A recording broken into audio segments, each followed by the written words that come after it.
Hey, Paula, thanks for sending out the, if, let's see, there it is. All right.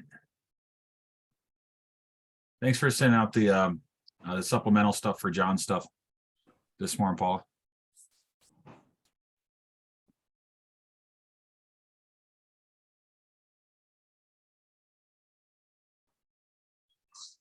I don't know if she hears you or she's on mute too. She said something with her mouth, so I'm pretty sure she heard me. All right. We'll wait just a minute, see if Lee, if Brad gets on this morning. If not, I'll introduce you and we'll get started in about a half minute.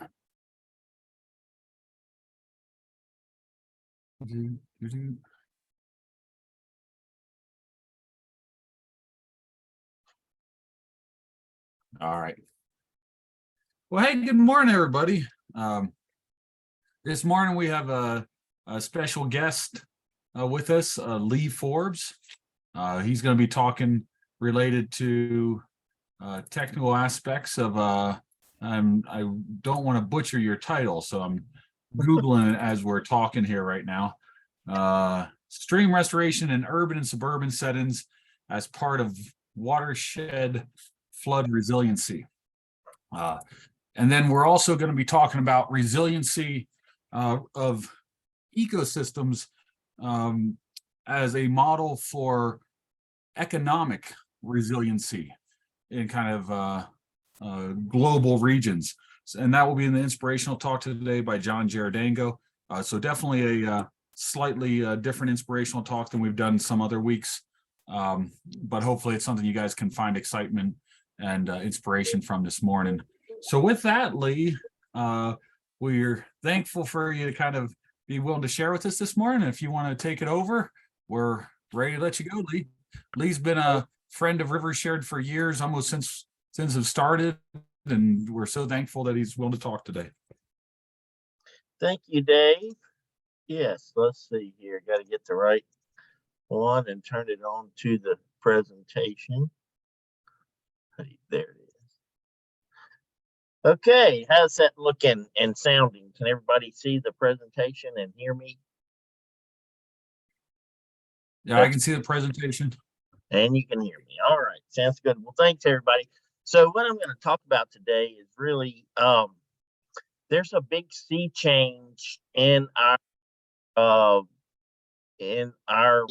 market right now that's happening with respect to federal drivers of the use of nature-based solutions. So there's multiple phrases that are in vernacular: green infrastructure and others, that and how their stream restoration has started to become a part of that, and in my opinion needs to be a much bigger part of that.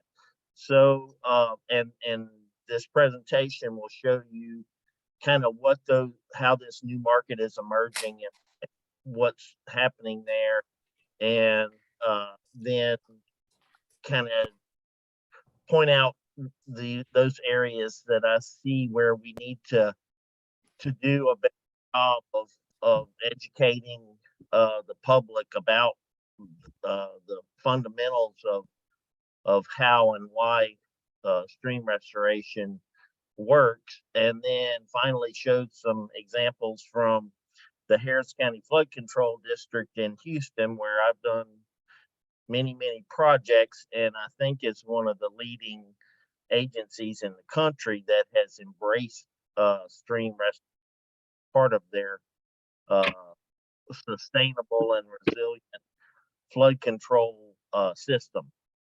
Probably all heard a lot about Houston. They're in the news every couple of years because of the hurricanes that they get and the massive flooding.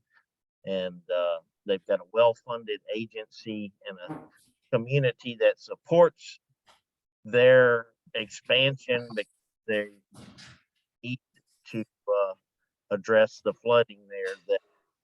And that they're having on a more and more frequent basis because of climate change, and so I'll have some examples of that. So let's see, there we go. So what are the programs that are driving the market toward the use of stream restoration as part of flood resiliency?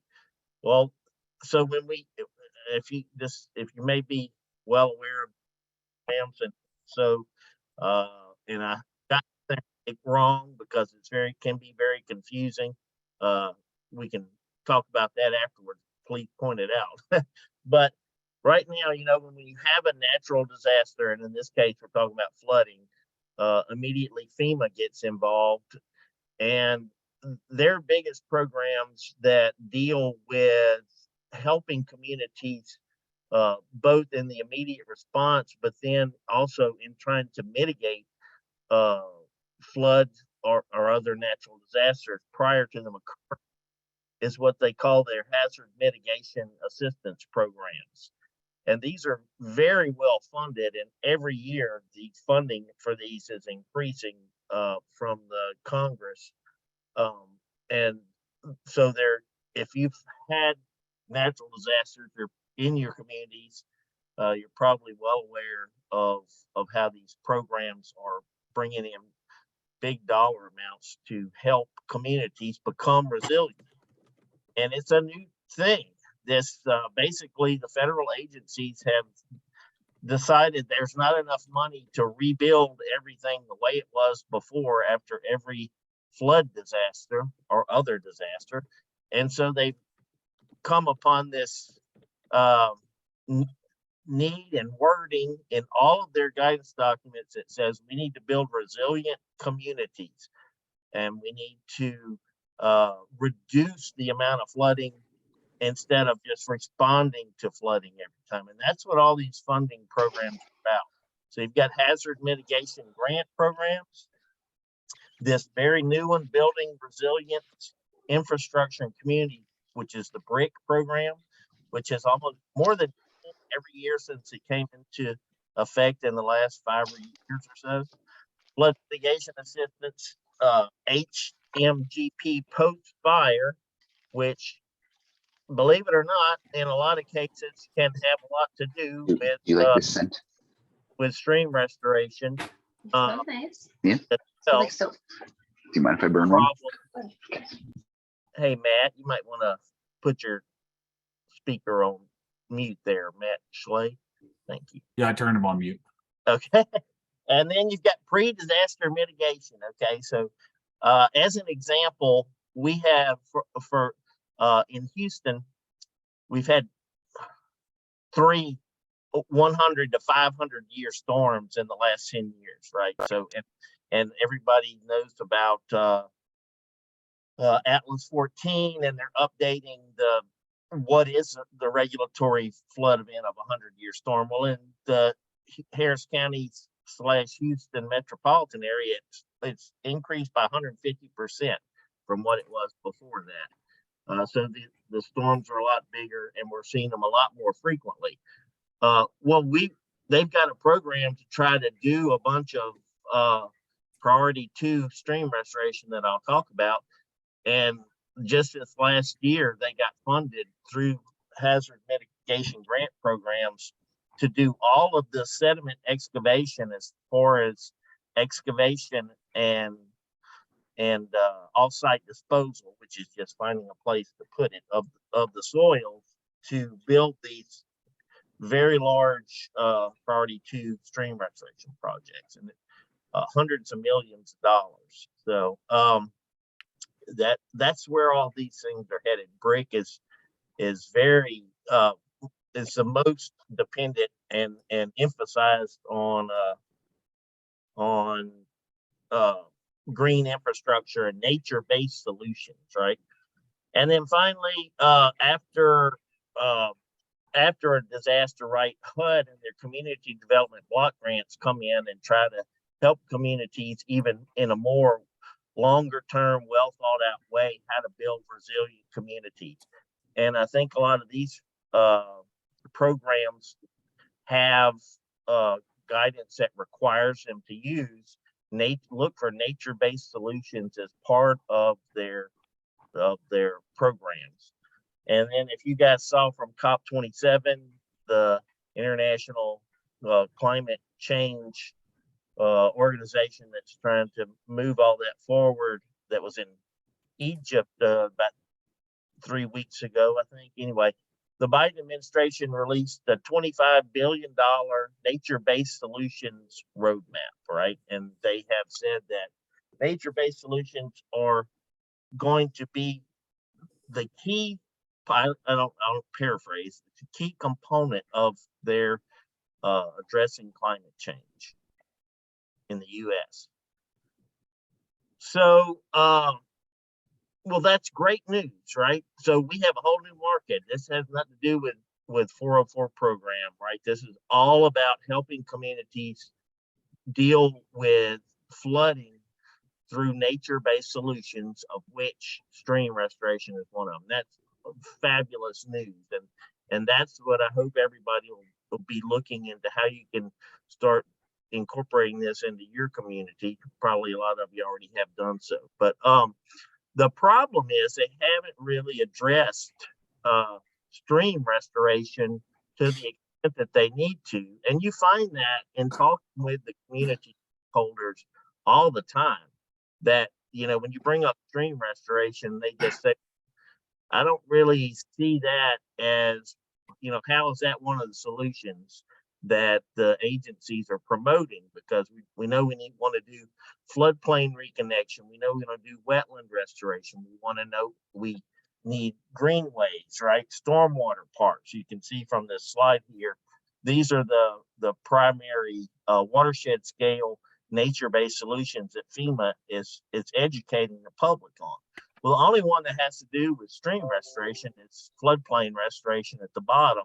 And really all they're saying there is that they need to reconnect floodplains, and in a way that not so much for the river's sake, but to get floodwaters onto the floodplain so they can be stored and not be, you know, channeled and funneled down through the system, right? So it's a good thing, but it's really not quite capturing the holistic issue around stream restoration and fluvial geomorphology. Well, what do the HUD and guidelines say for CDBG? Well, mostly they refer to other federal agency documents, but they do have this climate resilience implementation guide for nature-based solutions.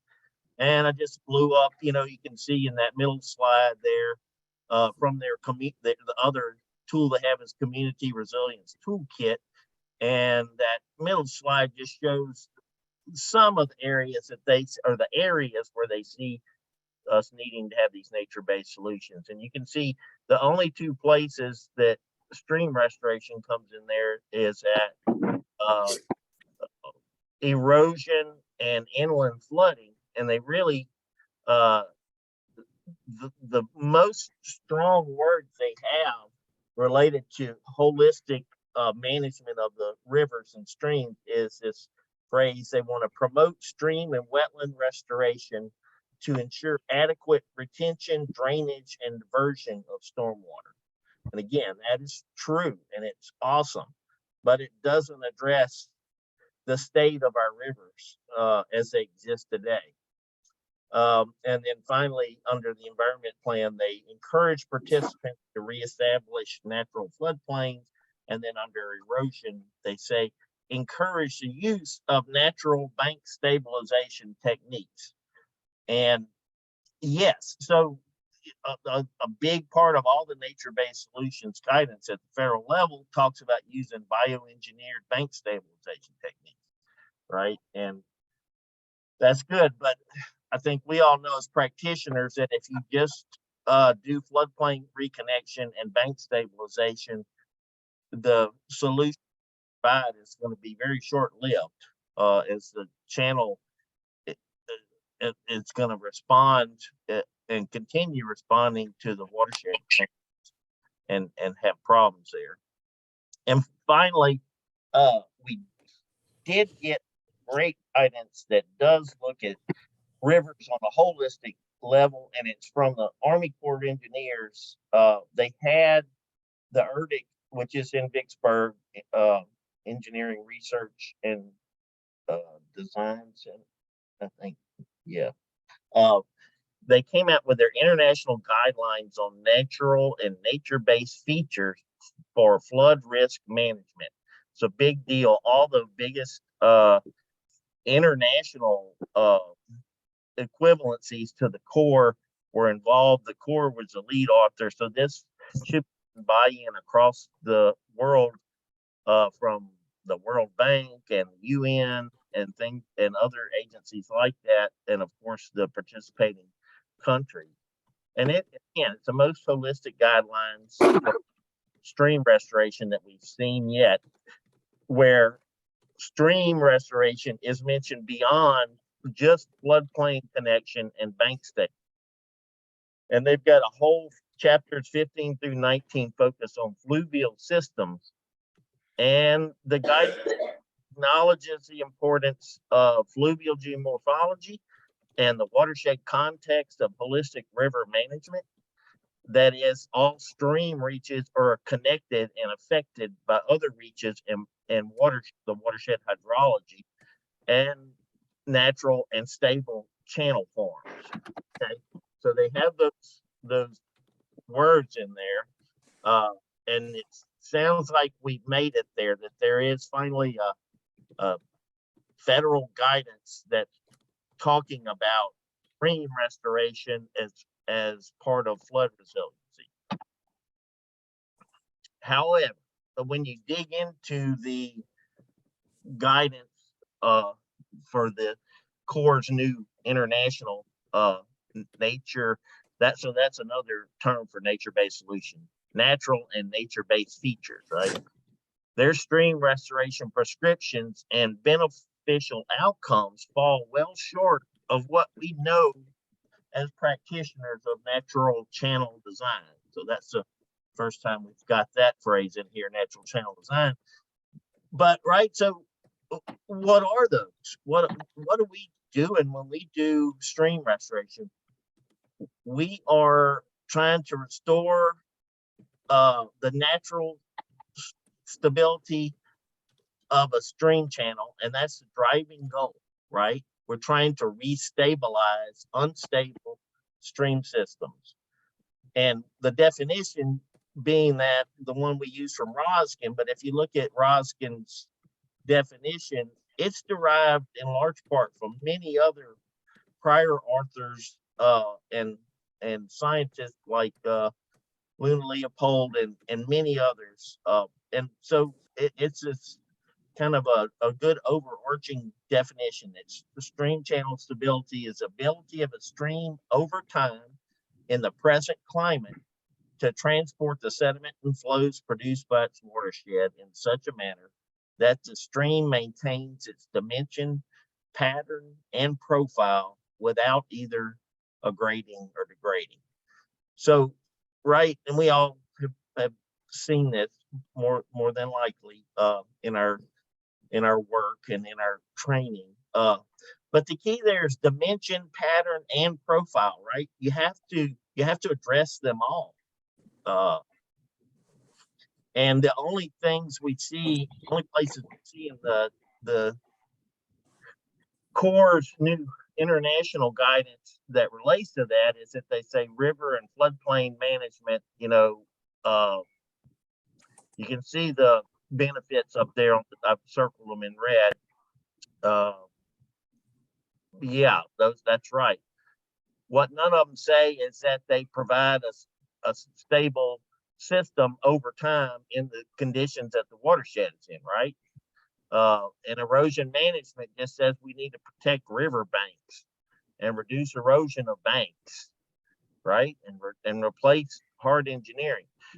We're really not there yet, that they're saying we need to restore the stability of these systems in the environment they're in, and to be stable both now and into the future when we know they're going to be the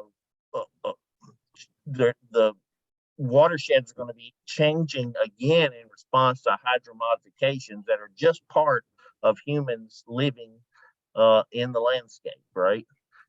And then at the bottom where they do talk about restoration, it's remeandering of the river channel, natural bank stabilization, and installation of in-channel natural and nature-based features that reduce erosion. So yeah, they got three. They talk about, so that's in-channel structures, bank stabilization, and remeandering. In my work, we see, because of the way the regulations are written in the Galveston district, we've seen lots of engineers that have no understanding of fluvial geomorphology get around the regulations for impacts under the 404 program by saying, well, I'm just going to remeander this stream and use bioengineering on the banks, and I'll have some grade control structures in there without any understanding of this need to have manage that with in all 3 and then 4 dimensions with the temporal scale of dimension, pattern, and profile.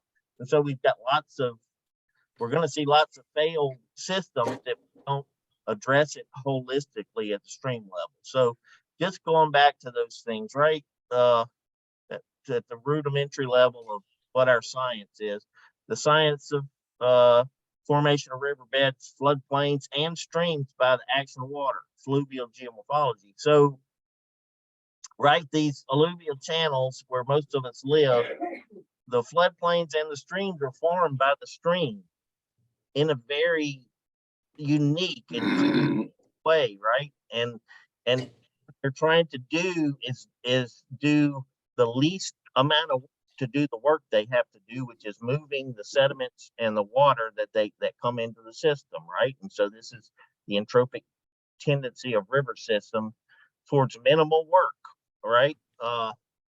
And that's the reason dynamic equilibrium, that's the need to try to get to dynamic equilibrium, that streams have this balance through all 4 dimensions of plan form, right? Which is the meandering, the longitudinal profile, right? We see that missed in so many practitioners that have not gotten fully trained on fluvial geomorphology. We still are having a hard time in the Galveston district convincing people that we have riffles and pools in our alluvial streams down here in some instances. And then the cross section and the temporal dynamic equilibrium, which is maybe the hardest one, is trying to understand and properly account for the change in the hydrograph over many years, right?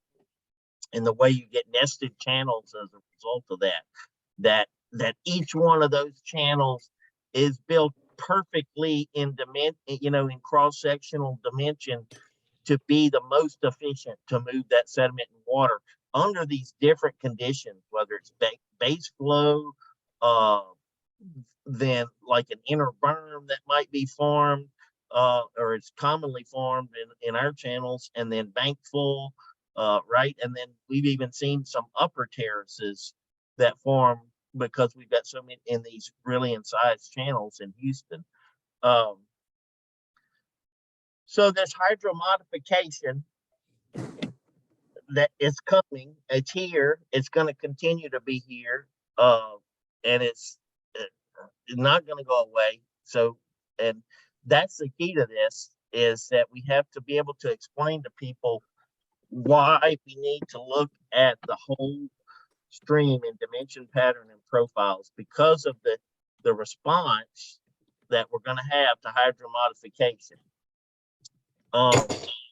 So, and really this model that Simon developed based on some previous work, but that we all see a lot, this is the key, because this is happening in every stream I see. There are no pristine streams except and even then, some headwater streams, it's hard to find even a headwater stream in the places I work that has not in the process of evolving, which is down cutting, right? Going through these phases, down cutting, degrading, and widening, and then start to grade and widen until ultimately it can find this new equilibrium with a lower elevation, right? And an incised geomorphic floodplain down there, right? And so this is happening all the time.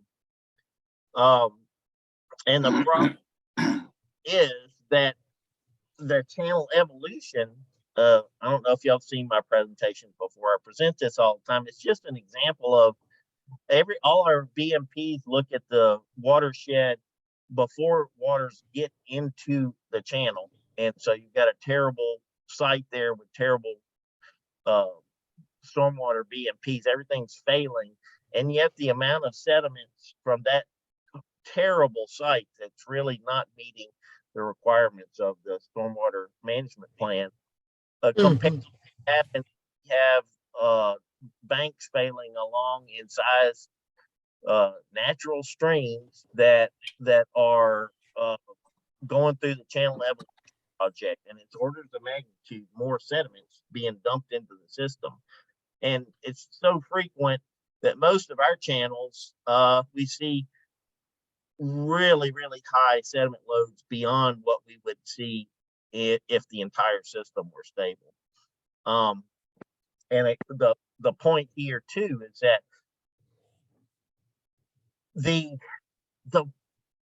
so I mean, and we even get this a lot we had Buffalo Bayou in Houston, and Dr. Condolf from Berkeley, Cal Berkeley, was brought in to oppose a project that flood control district and the city of Houston and the park system had all promoted to show how we could stabilize Buffalo Bayou, the prominent bayou in town, with natural channel design. And look, these are not natural systems. They have two huge reservoirs upstream of them that operate their discharge in a way that's totally unnatural. They hold all the water up during the rain event, and then when the rain stops, they let it out at a constant 2,000 CFS. And sometimes those discharges after big storms can last weeks on end. So it's a flat rate. And so the systems are not natural hydrographs, but we're trying to come up with solutions based on, natural channel design. And we got opposition because Dr. Condolf and his supporters and this environmental group said, well, we need to just let the channel fix itself. It looks fine. All these eroding, failing banks are fine. That's just part of the natural system. And yes, it is part of the natural system. The problem is it's never going to get to class 6 down up there in the top right corner because we never stabilize the hydrograph through these systems. And that's true in almost every system that we have, right? And if we could put LID and totally fix the watershed hydrograph in a watershed, it would still, how long would it take under channel forming flows to get to that level 6? It'd probably take, I don't know, 10 to 200 years, depending on where you're looking at the system at. But we just don't have those kind of time frames. And so the point is that we have to look at and use the tools we have, even though they are, we're not going to get back to fully natural pre-Columbian stream stability. We can use natural channel design if we use it holistically and address all of the different dimension, pattern, and profile to provide sustainable and stable systems, right? That's the goal. So what do they do in Harris County flood control? Well, this, you guys, there it is. That's Harris County and the surrounding counties. That's the metropolitan area there. Houston's right in the middle. And here's all the bayous in flood control. 4.909 million people. It's going to be like, I think, I don't know. It's 2050 is supposed to be like 6 million, I think. Anyway, rapidly growing as all the big cities in Texas are right now. 22 watersheds, 2,500 miles of bayous and channels. So, and these are just the network of natural channels, open channels, and then bottom left is storm sewers. So how do those affect hydrology and the hydrograph, right? It's in the coastal Prairie Physiographic province. The thing is, this is like 100 to 150 feet above sea level up on the coastal Prairie, and then they fall down to sea level, right? Within this zone. So you've got everything adjusting to get down to sea level. And so really, once you get past the headwater streams, everything is in size, even if it's pre-Columbian, because they were post ice age, or as the we've got response to the seawater, natural seawater and long-term seawater rises and fallings in the past ages. And so there are natural nested channels, and most of them are, but now we see even more incision that's active and stable. And so the first natural channel design project was in 2006. And since that time, they developed a countywide fluvial geomorphic study, and it got a really good read curve. We tried to get sediment reading curves and chasing storms and trying to get that kind of data proved almost impossible. It was quite a learning experience. So that's been an area that we still haven't got, but we do have really good regional curves. In 2015, they added finally, so all this from 2006 to 2015, we were trying to do stream restoration projects, natural channel design projects, using just the specifications they had, which had nothing to do with like bioengineering,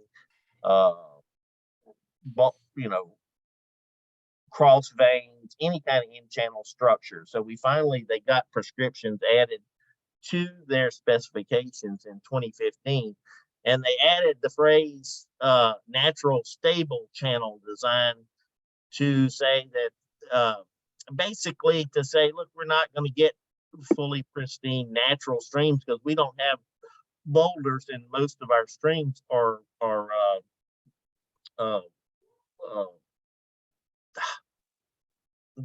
hard. Oh gosh, can't even think about bedrock. But we have to use natural analog design using boulders because we need these to last a long time, and logs or whatever that we can have right there at the site to build great in the project. So in 2016, they came out with this natural stable channel design guidance manual. And in 2018, we developed the first watershed level natural stable channel plan. And that was a big deal because they actually started looking at a whole watershed, combinations of detention and retention basins, online and offline, and priority 2 and priority 1 stream restoration for the whole watershed of the main stem, mostly the main stem of the watershed, but of the stream. Here's the regional curves that we developed. And so they do priority 2 restoration wherever possible. And that's because he can't raise the flood elevation. So priority 1, restoring these streams back up to the pre-Columbian top of floodplain is just not possible. But they do try to do priority one restoration in the headwaters wherever they can. So these are from their guidance manual. You've all seen this before. This is their interpretation of a priority Roskin priority 2 restoration. This is like a typical plan where they're showing really big on greenways, and they should be. And the communities really embrace incorporating greenways. In fact, now they have this really well-funded program to develop greenways in the whole county and connect the communities with trails along the bayous. And then we've got Roskin type B step pool channels is what we end up needing to use in the situations where we don't have enough room to, and in width, develop type C or E channels, right? And really, you know, those three stream types are the only ones that we try to design to, is C, E, and B.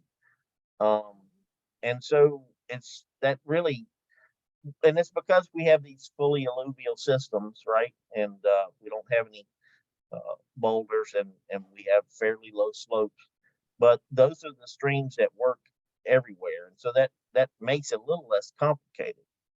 And they try to have a nominal bankful or geomorphic floodplain bench of 2 times the width of bankful, which correlates right to what you want to see for an entrenchment ratio. And they put stormwater quality wetlands up on those geomorphic floodplains, so they don't have, wherever possible, they don't have stormwater outfalls falling directly into the creek. They fall into some wetlands on the geomorphic floodplain and dissipate the energy, settle out the solids, and then recharge the groundwater prior to whatever is left on, you know, in a lot lower energy state being outfalled into the channel. And again, the Greenway Trails is a huge part of it, a very big, successful program. And finally, you have to, this has been the hardest one, is trying to get, especially on the, not so much on the main stems of the streams and bayous, but on the smaller ones, trying to get bankfuls spanning natural bottom culverts and then floodplain relief. You know, if you can move, and they have moved much more towards just bridges now, which works so much better than shit. So real quick, let's see, I'm going way over. So I'm just going to run through. These are the projects. Really small watershed, completely in a storm sewer system, that outfall to a natural system in a park with a school and a park on one side, had massive erosion, and it was about to Oh my God. lose parts of the park and the track over here on the school. The channel had actually gotten within 2 feet of the edge of the track. So we did, this was one of the first ones. It's not the best one we did, but we had a lot of constraints because of the needs of the park and the school board that we were working with. And this is it. It right after we built it, of course, we had a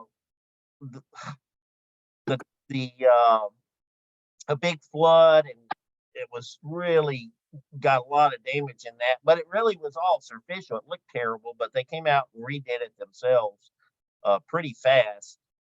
And this is after those are all our flood events that are at least 100-year. Most of them are close to 500-year storms. So this is after Tax Day flood in 2016 and Harvey in 2017.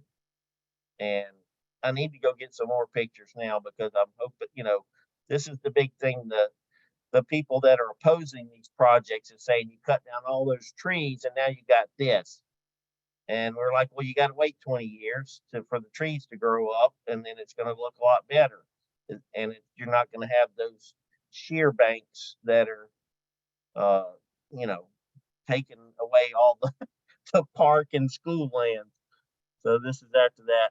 This is Cypress Creek. So that was a really small watershed. This is a 190 square mile drainage area along a park. They had some sand and clay, but there was stiff marine clay outcropping, kind of acting like a natural, slowly melting grade control. So that was good because the canoers and the didn't, you know, this was the first one where we had this big floatable channel that they were kind of like, well, how are we going to do our canoe rides and things? And we were like, well, they already have some riffles there on these. So we're gonna, you know, we're gonna have riffles, but they're gonna work like that. We're gonna make them where canoes will go through at low flow because of the way we design them. So that's what we did. You can see again before and after. Again, at this point, these are the first ones. So this was driven by, you can see in the top right, we're about to lose the park. The trails actually already have been up on the upper terrace, have been taken in by the creek. And that's after on the bottom, right after construction.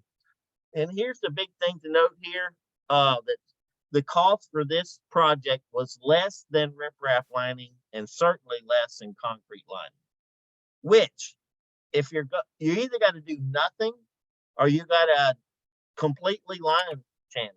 I don't know if you guys are seeing this, but when they try half measures again, where we just do bank stabilization, all they do is push the problem somewhere else away from that bank, maybe right across the channel to the opposite bank. Usually it's the first place. So the solutions have to be across the entire channel, and natural stable channel design is less than the grayscape options. And that's critical that we be able to describe that to people. It is expensive, but everything they do there is expensive because they're working on their big systems, right? And they are able with the Galveston district, they figured out where they can avoid stream mitigation if they show that the after ecological function using the stream tool from the Galveston district is higher than it was before, which is obvious to see it is there.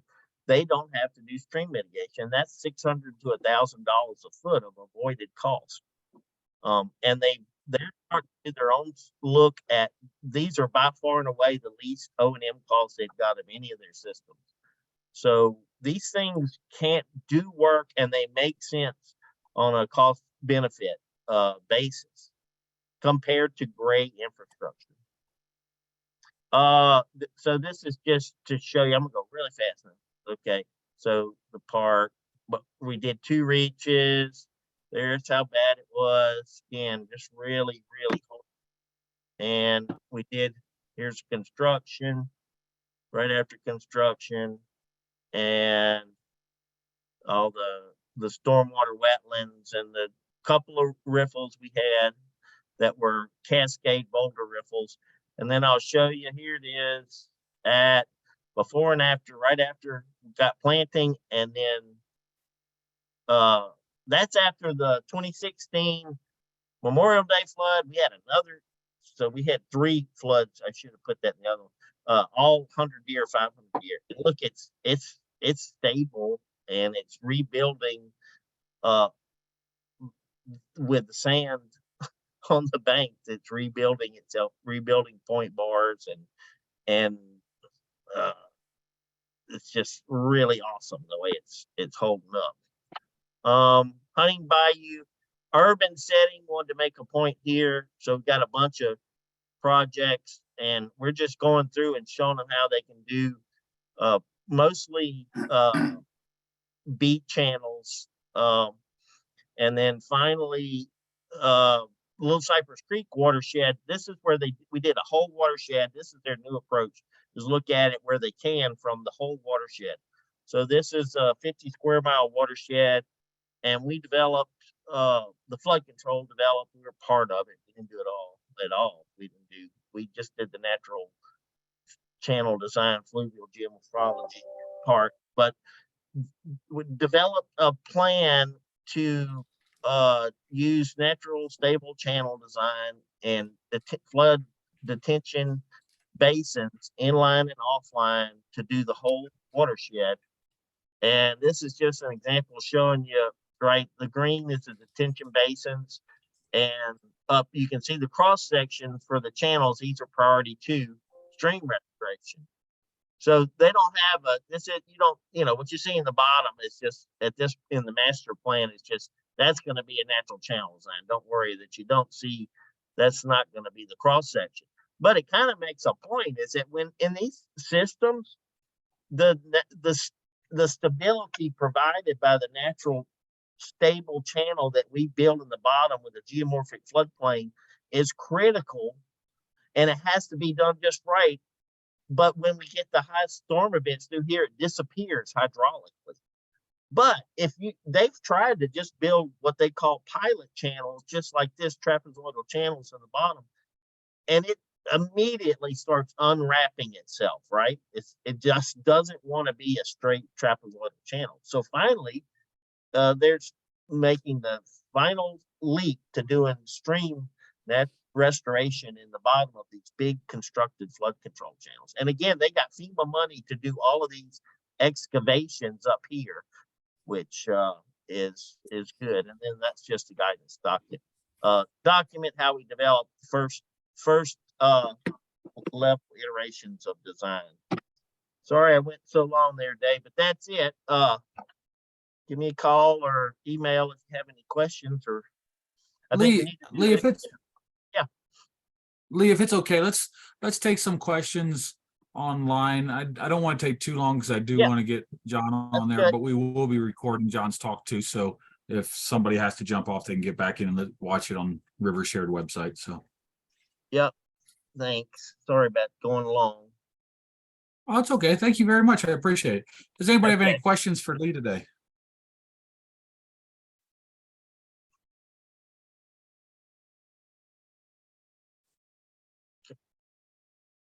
Lee, I have a question for you. Right now there's a big push for floodplain restoration in the Northeast that looks a lot like legacy sediment removal, where you just put in a small pilot channel. Has there been any of that being pushed in the Harris County area related to trying to minimize the size of the primary channel, as you had kind of discussed near the end of your talk with the pilot channels? Well, you mean, I'm not exactly sure what you kind of a stage 0 type design where you create this big over wide valley, but don't put in a real primary channel in it. Well, they haven't worked on any projects in the headwaters yet, or where that form would be appropriate. There are people doing stage 0, like in some mitigation banks in the area, but by the time they get to the flood control district jurisdiction, they're really the much larger channels that they have to, they're really dealing with single thread systems.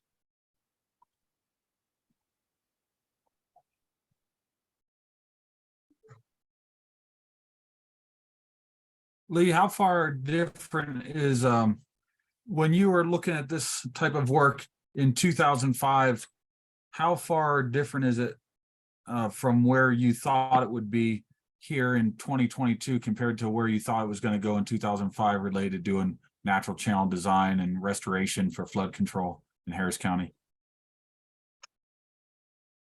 Well, I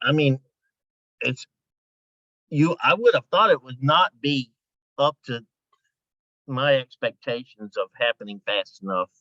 And maybe it hadn't happened fast enough, but it's been, to me, incredible how the local engineering community, the regulatory community, and the municipal governments involved have embraced it and done such a good job of getting the public stakeholders to buy into it. So, I mean, like I said, they've gone from just doing one project to doing, now they try to do stream restoration on every single project they do.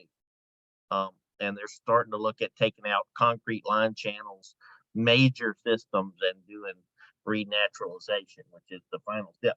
But I can tell you the one thing that happened was the director of the flood control district back in the 90s got shown natural channel design by Dave Rosk and by a local philanthropist, a lady named Terry Hershey, who had a ranch by Dave up in Pagosa Springs. And once, once the number one guy with all the authority bought into this possibility, that's how things happen so fast. I can't imagine how long it would have taken if it would have had to be a bottom up driver. So getting the decision makers to buy in is critical to it, really.